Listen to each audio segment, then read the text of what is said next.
Hey there, I'm Christine Zernheld. AKA Shep. And it is officially Marketing a Talk. On these special episodes, we take a break from just reading the news and take a deeper look at a specific digital marketing topic.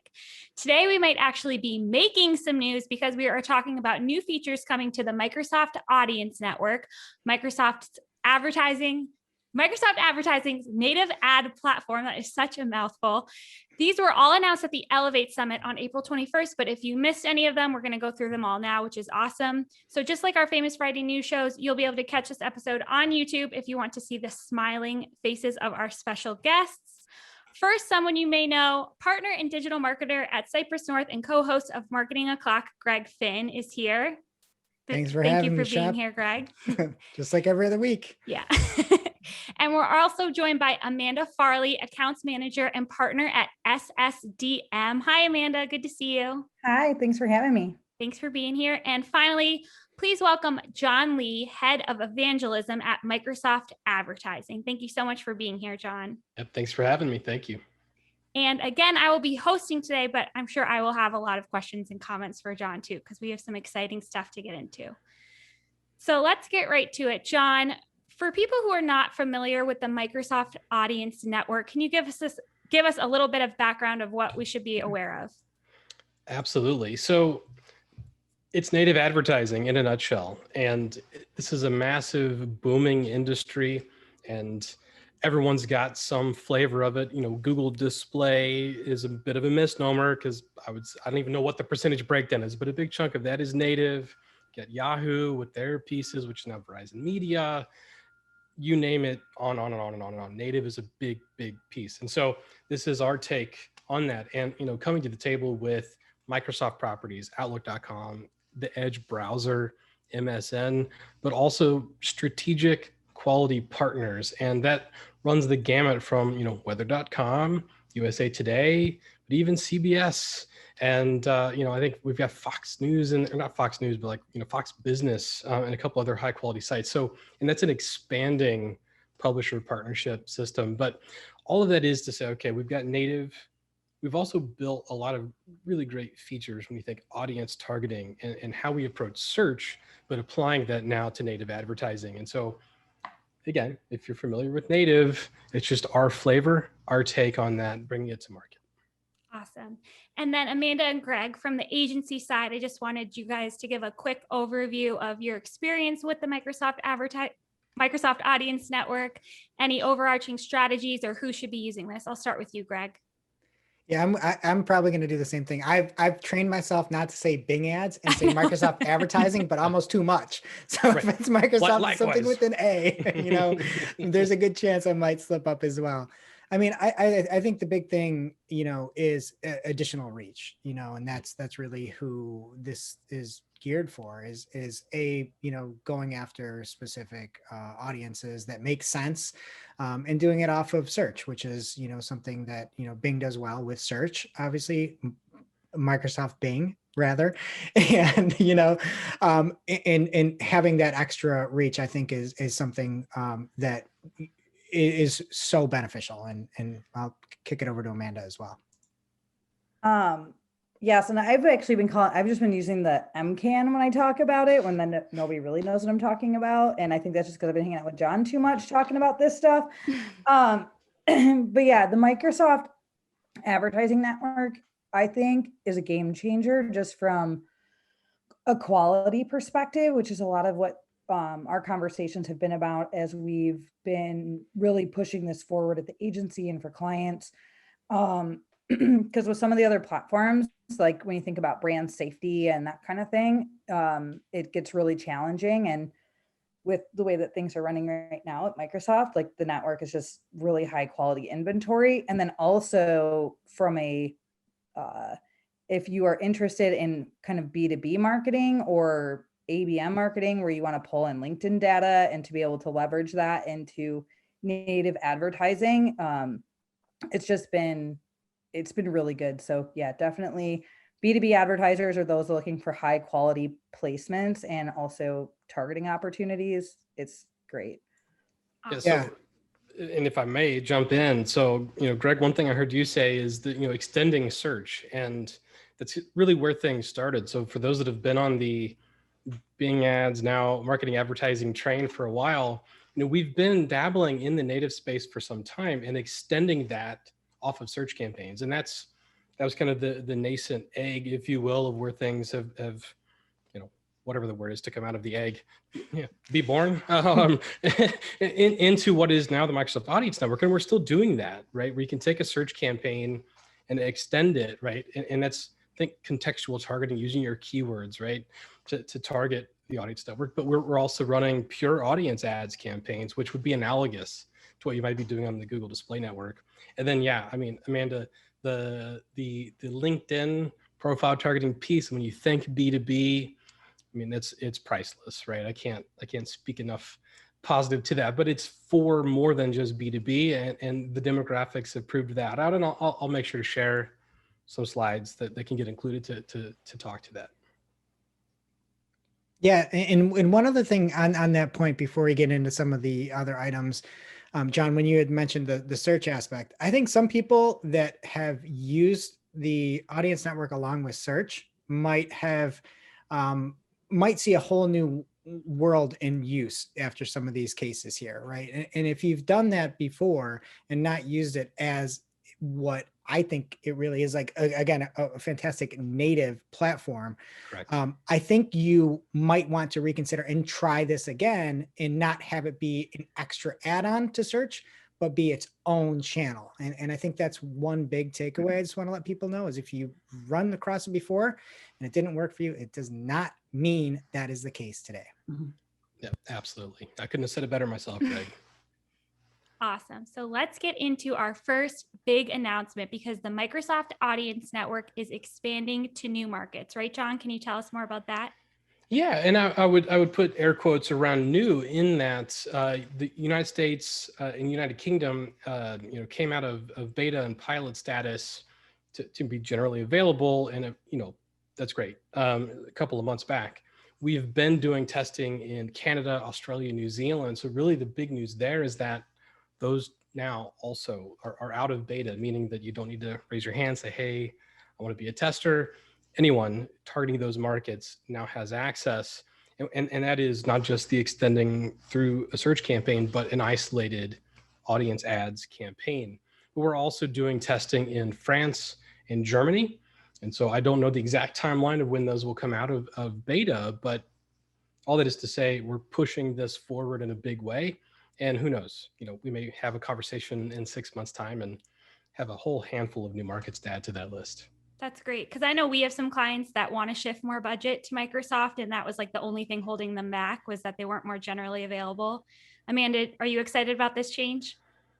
Yeah, I think it opens up the opportunity. A lot of my clients, they might have US focus, but then like global headquarters and things like that. So there was limitations with some of the things they wanted to push forward. So yeah, I think this is a huge opportunity.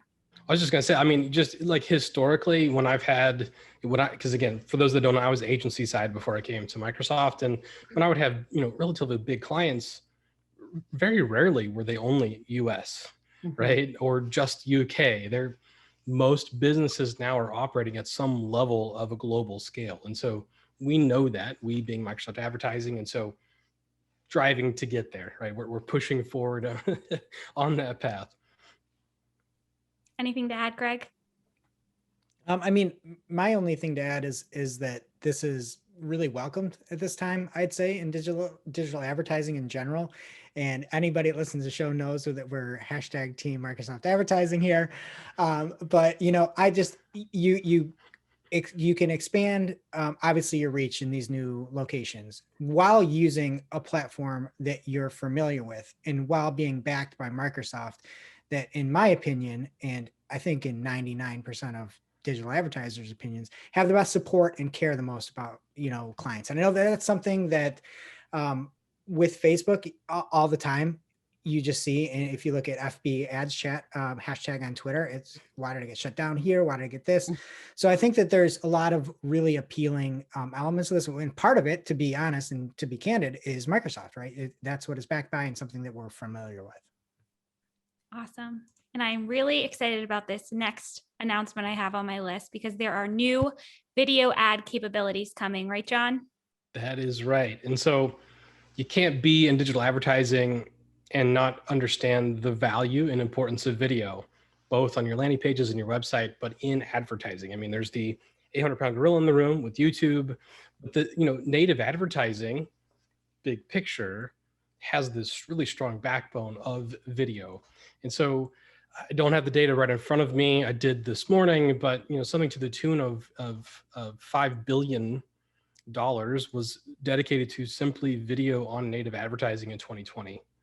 I mean, 5 billion, that's a really big number for video only on one specific channel, right? So it's a big addressable market, and we know that that's appealing. And so yes, baking that in. And so everywhere that you can be placed on the Microsoft Audience Network, all of the targeting features, which as the name implies, leans heavily on audience targeting and market, your remarketing pieces, of course, and the LinkedIn profile targeting, all of that can be applied with video. And so, if you're doing video already, awesome. You've got the creative. And again, we've got a full spec sheet to show you what it takes to pull that in. But if you're already running video, I guarantee you that you're in that pocket. And so it should just be as simple as uploading and pushing that forward. Yeah, that was going to be my first question was can you just upload it right to Microsoft? You don't have to worry about hosting it on another site or anything like that. That's correct. And, I know we're talking about the Audience Network. We're also pushing forward with a new video extension for search. So actually bringing the power of video to the actual search results page. And it's the same infrastructure. And yeah, I think it's 10 gigabyte max. We're accepting all standard formats. So if you think WAV, MOV, MP4, but it's an extensive list of formats that are applicable here. I think it's 120 seconds max. That would be very long. Like anybody that's listening who's done video work knows that you have a couple of seconds to get somebody's attention, but there's the potential to upload up to 120 seconds. Awesome. Will this be impression-based bidding, or is there some option there? Great question. So up to this point, the Audience Network has been strictly CPC. And that was something of, as we think about pulling our clients that are on search into native, there's certain comfort level, ease of use, all of those things, that made the most sense. But when we think video is a bit different. And this will be us tiptoeing into the CPM universe. And so yes, when running video ads on the Microsoft Audience Network, it will be available to you to bid as CPC or to run as CPM. Awesome. And it looks like you'll be able to have like some headlines in there too. It's not just your video creative, like you'll be able to add some copy. That's correct. Well, so much like you create an image-based audience ad today, it's the big, beautiful image. And in this case, it'll be a big, beautiful thumbnail that will then be overlaid with either your short headline, long headline, sometimes including your business name. So all of those variances that you would expect with how we, look at it from a responsive native ad perspective would apply with video. It's just a thumbnail versus a static image. And I just have one more question on my end. Is this going to be available anywhere the Microsoft Audience Network is available? Is it a beta to start? How's the rollout working? So this will be a pilot, and just there's a vernacular here, right? So we start with pilots, which are still active clients coming in and participating. We move to a beta, and the betas are more open, meaning it's typically there's going to be some sort of a form you can fill out to join. Don't necessarily need to be a managed client, right? Working with an account team, those types of things. So it's in pilot, so relatively early here, but all that is to say that we're starting in the United States, but looking at, we have active activity in all those markets we talked about earlier. So UK, Canada, Australia, New Zealand, et cetera. And so look for this pilot to expand past the US very quickly, but starting there, we got to get our let's admit it, it's where we have the bulk of our impressions. So let's get our sea legs under us, and then we'll start to proceed forward. Great. I know the wheels are already spinning in my head. Greg, do you have any thoughts on clients that this would be great for? I mean, John's probably say everybody, and I probably would agree. Of course. I mean, I really enjoy the fact that this is video and the CPC has been kept personally. I sort of have that mindset of a traditional search marketer. And, it is very nice to know, again, I know Amanda talked about the quality of the inventory, but also that, just with some of the issues around DSPs and things in general, that, some people might be wary if you're a big Microsoft Audience Network fan of flipping to CPM. But people that like that can go do that and live there. And then people that, are familiar with CPC can do that. So, I mean, I really think that that's another like no-brainer reason why you should test this, especially is because even if you aren't, again, some, super awesome YouTube advertiser, like you see that are on the front of all these ads. You probably heard one of these ads, listening to the show here about people talking about these video ads. Like you can do it on a CPC basis, which is fantastic. Awesome. What do you think, Amanda? I think it's funny you mentioned the DSP piece of it, because the working challenges with the DSPs is how we landed on testing stuff through the Microsoft Advertising Network. And yeah, I think this is just another thing, like next step to really amplify results. And I think this applies for everyone running this for, or that's going to run this. So having video formats running is super exciting for me. Well, and I'd be curious, just, are you already doing work, say with YouTube as kind of the obvious go-to, name drop there, but are you already doing video work that, in your mind would be like an easy one-to-one transition?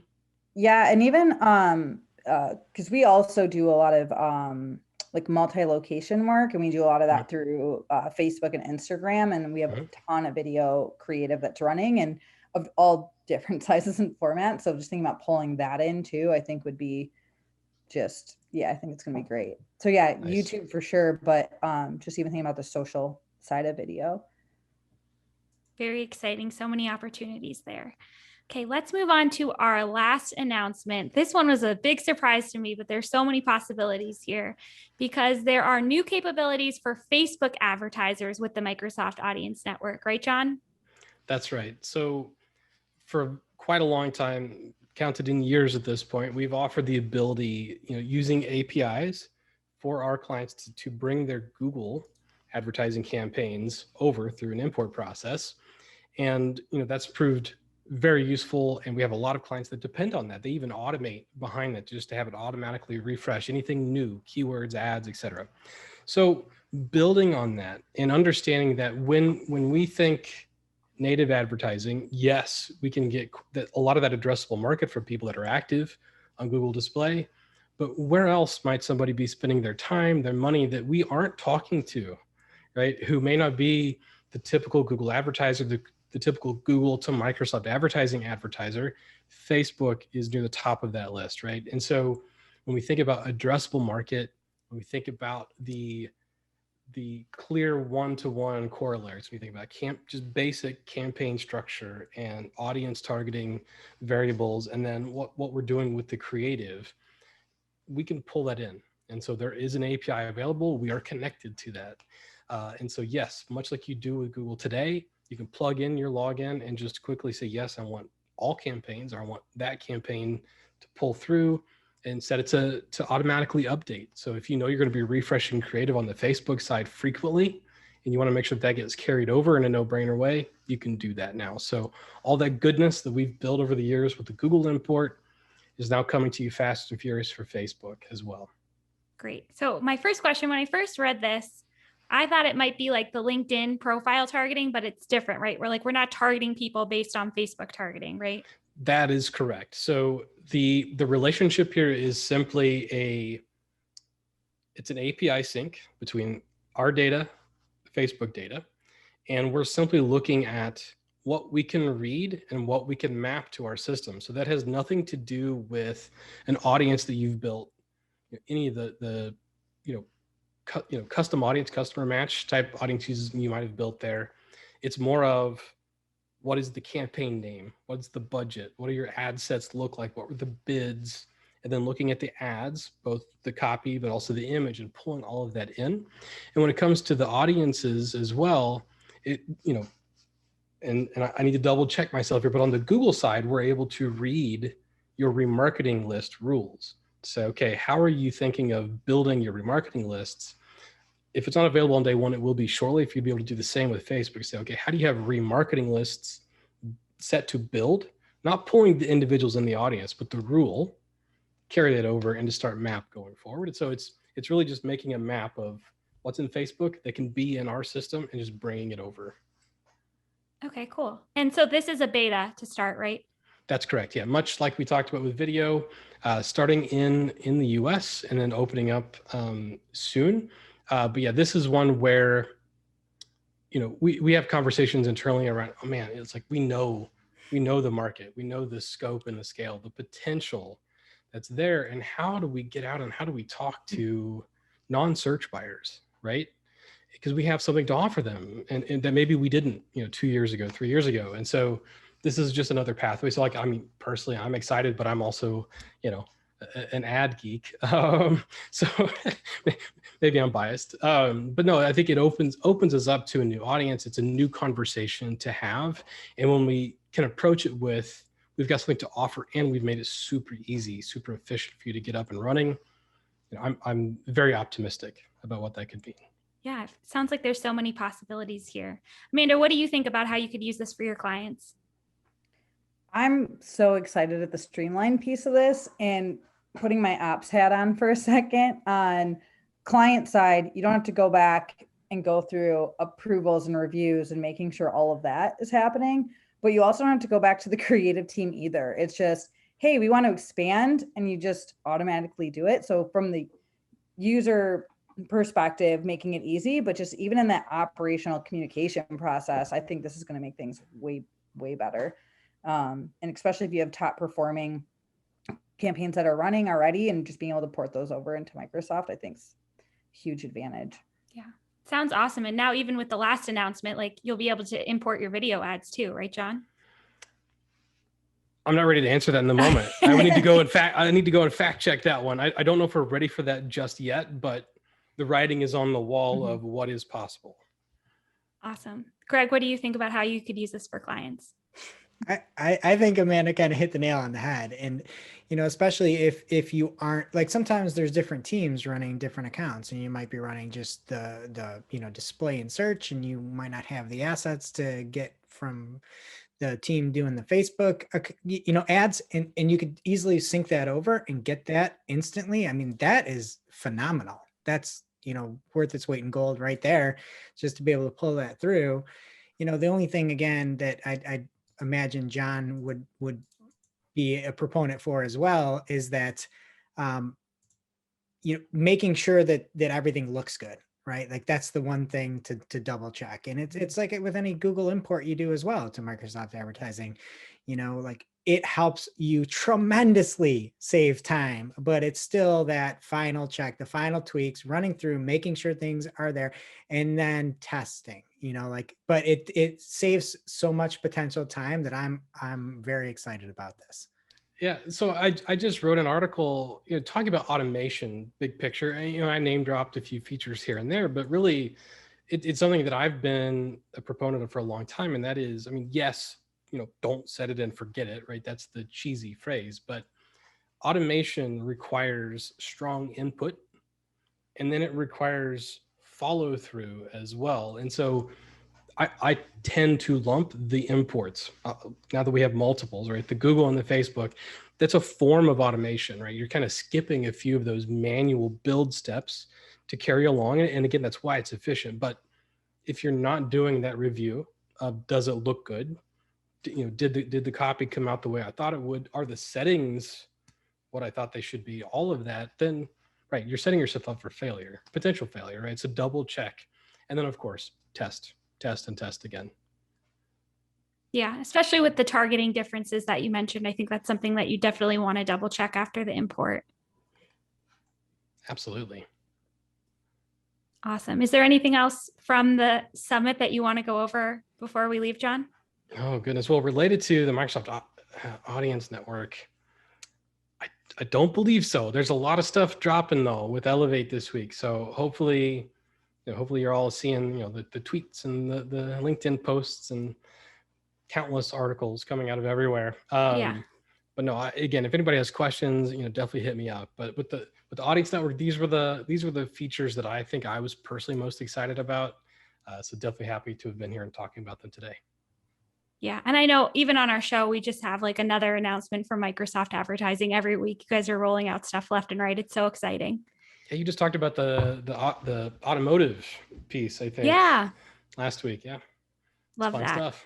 Very exciting. I don't have any automotive clients, but I would love to test it if I could. What about tourism? Oh, could you use it for tour? Oh, is that a different ad type? Yeah.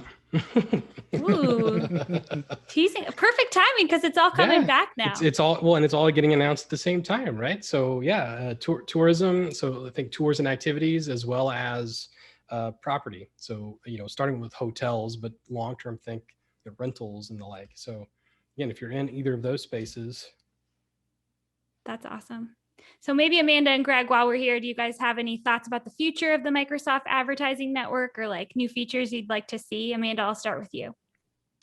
So on the future, and I've been saying this a lot, as I've been talking about this, and we've been pushing this forward with clients.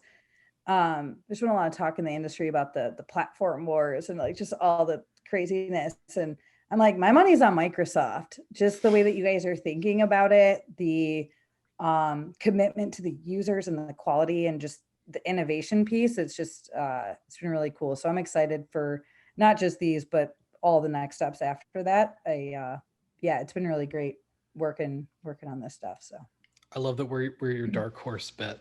I love it. Mm-hmm. Yeah. What do you think, Greg? I mean, I might steal some of John's thunder here because I heard this stat earlier today and I looked up and I was so surprised of how fast Edge has grown, essentially. That it's now more people use Microsoft Edge than Firefox, which was surprising to me. And one of the things that people look for from an advertising standpoint is something that can actually drive meaningful numbers, and we live in this things are segmented so much, and you can tell people to go hop over on specific subreddits and things like that for advertising, but you kind of limit the exposure you have. And with the Microsoft Audience Network, you have this huge ability to reach so many people. And if you use Edge, I am a huge Edge proponent, as everybody on the show knows. I just talk about it all the time. I mean, you load up the home screen and there's an ad there, and I don't hate it. Like, it's usually something great. So I think, again, it's something that you should definitely not sleep on, something you should definitely test. And then some of the features, to Amanda's point, like having the ability to bid CPC on video, I think is a game changer. But if you're looking to actually drive meaningful numbers, this is something that you should test out. 100%. I couldn't have said it better. I couldn't said it better myself, right? So I'm coming for your job, John. I guess so. Because it's that tech stack. Like, what are we doing just as Microsoft, and when we think about consumers, but also business users, and how do we bring that right to you, the client, in a meaningful way? And without that, all of the bells and whistles, all of the ad features are for naught, right? If we don't have meaningful impressions, meaningful users to bear for that, it's all for naught. So yeah. Thank you for bringing that up. And to even add one more thing to it, it's on a platform that's stable and easy to use, right? Like, I mean, that's another thing is, so there's so much frustration with something like Facebook Ads Manager. Like, I don't hear people complain about Microsoft, and I don't even hear people complain about Google Ads specifically, other than when it goes down. So again, these are like platforms that are user friendly. Fair enough. Yeah, fair enough. And I would say we're not, not free of blame, and not to say that we don't have our own hiccups. And also, just I've been on this ride for a very long time. I mean, only 4.5 years as a Microsoft employee, but I've been in this industry now for 15 years. And I mean, we've come a long way, baby, right? To use that phrase. And so both the web UI, but even what we're doing with our editor tool, and yeah, I mean, that's years of development and learning, and coming back to all of you, our clients, to say, hey, we know it's not perfect. What can we fix? And then taking the feedback and actually going and doing it. And so we strive to get better every day. And I love to hear that it sounds like we are. So yeah. And even on the support side too, we were struggling with approvals for a little bit on some of the Microsoft Advertising Network, but the support and response time and like real human interaction that was like really quick and helpful and got us moved forward. It makes a big difference when you talk about some of the different platforms we work with and where there just isn't support at all. So I think your team's just done a great job on all that. I can't believe we've gotten this far without talking about Microsoft support. It's just night and day, so much better than what you're used to. It's the best. Yeah, it is. It's like, oh, I didn't know it could be this great. Like there's real humans. Yeah. And it's funny because Greg said you never hear anyone complain. And I remember like one time on the show, I had a complaint that there was a feature that wasn't available in the editor yet, the offline editor. And literally the next week it was there. Like, it's like you're listening to me. Well, and support's not just like entry-level sales reps, which is a huge difference. Like anybody that's been in here too, knowing just some of the different levels of reps. Yeah. So if you're listening and you haven't tested it yet, I don't know what you're doing. You got to get on this. And if any of our account teams and support personnel are listening, I hope you've taken all these kind words to heart. Definitely. We love you. I want to thank Amanda, John, and Greg again for joining me. You can catch Greg on Marketing O'Clock every Friday, rain or shine. Greg, where can people get in touch with you if they want to talk more about the Microsoft Audience Network? I am at Greg Finn on Twitter. I'll probably just redirect you over to John, but you can also, we have call.marketingclock.com if you want to give us a call and be on the podcast. Awesome. Amanda, where can people get in touch with you? You can also find me on Twitter at @afriet, that's FRIEDT, or just like follow PPC chat. I'm usually always there. Or shoot me an email, amanda@ssdm.co. And we'll put all that information in our show notes as well. John, thank you so much again for being here. Where can people get in touch with you if they want to talk more about this? Yeah, I'll join the bandwagon because I am on Twitter literally every day, all day. So just John_A_Lee used to be something else entirely, but yeah, forgive the underscores. Awesome. It is now officially not Marketing a Talk. If you're looking for digital marketing news and a lot of really bad puns, please be sure to subscribe. We release new episodes with Jess Budd and Mark Saltarelli every Friday, in addition to these special roundtables that we are releasing every month. So thank you, and we will see you next month.